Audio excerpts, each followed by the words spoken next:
অষ্টম শ্রেণীর বাংলা স্বাধীনতা অনুশীলনীর প্রশ্ন উত্তর নিয়ে আলোচনা করব।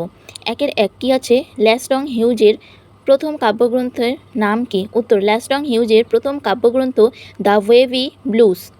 একের দুই, তিনি কোন দেশের রেনেসাঁসের অন্যতম নেতা হিসেবে পরিচিত? উত্তর, মার্কিন যুক্তরাষ্ট্রের। দুইয়ের কোশ্চেনে কি আছে? নিচের প্রশ্নগুলি উত্তর নিজের ভাষায় লেখো। দুইয়ের এক, স্বাধীনতা বলতে কি বোঝো? কি কি বিষয়ে মানুষের স্বাধীনতা প্রয়োজন বলে তুমি মনে করো? উত্তর, কবি স্বাধীনতা বলতে বুঝিয়েছেন নিজের ক্ষমতায় নিজের পায়ে দাঁড়ানো, নিজের ইচ্ছেমতো জীবনকে পরিচালনা করা। স্বাধীনতার সব বিষয়েই প্রয়োজন।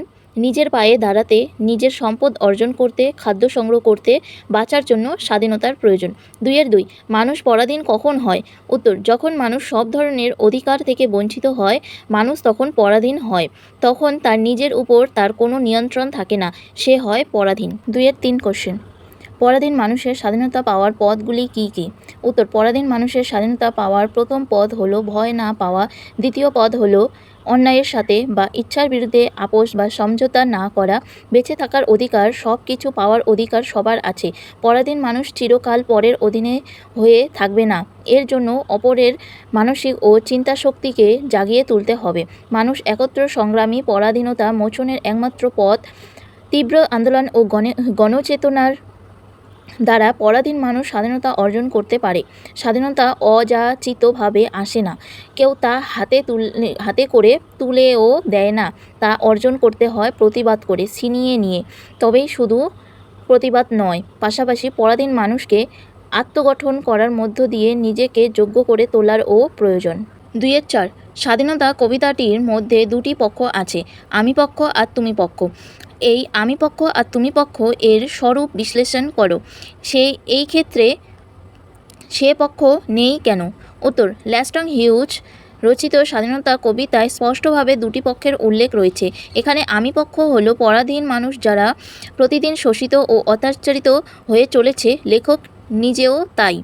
অন্যদিকে তুমি পক্ষ হলো শাসক শ্রেণী যারা মানুষকে পরাধীন করে রেখেছে।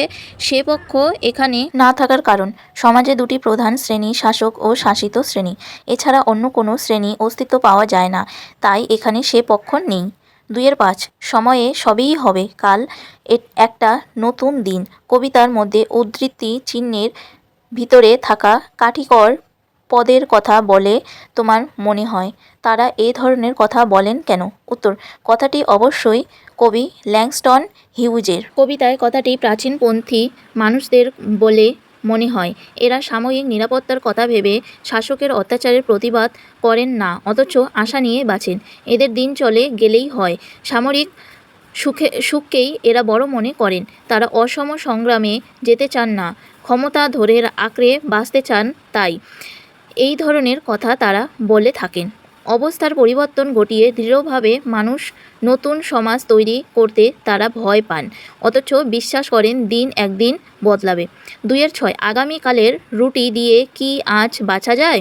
এখানে আগামীকাল আর আজ বলতে কি বোঝানো হয়েছে? উত্তর, এখানে আগামীকাল বলতে ভবিষ্যৎ জীবনের কথা বলা হয়েছে। ভবিষ্যতে কি পাবো তাই নিয়ে বর্তমানকে চালানো যায় না। আজ বলতে বর্তমানকে বোঝানো হয়েছে। আগামীকাল অর্থাৎ ভবিষ্যৎ আশা বহন করে আনতেও পারে না। আর আজ হলো এখনই, যখন আমি আমার স্বার্থ প্রয়োজন বুঝে নিতে পারি। তাই আগামীকাল খাবার পাওয়া যাবে ভেবে আজ মানুষ উপোস করে বাঁচতে পারে না। এই সত্যই এখানে বোঝানো হয়েছে। আজকের এই স্বাধীনতা কবিতার অনুশীলনীর প্রশ্নগুলি এখানেই শেষ হলো, আর বাকি কোশ্চেনগুলো তোমরা পরবর্তী পার্টে পেয়ে যাবে। যদি পরবর্তী ক্লাসগুলোর ভিডিও পেতে চাও তাহলে অবশ্যই আমাদের এই চ্যানেলটি সাবস্ক্রাইব করে রাখবে আর বন্ধুদের মাঝে শেয়ার করে দেবে। ভিডিওটি ভালো লাগলে অবশ্যই লাইক কমেন্ট করে দেবে। Thank you.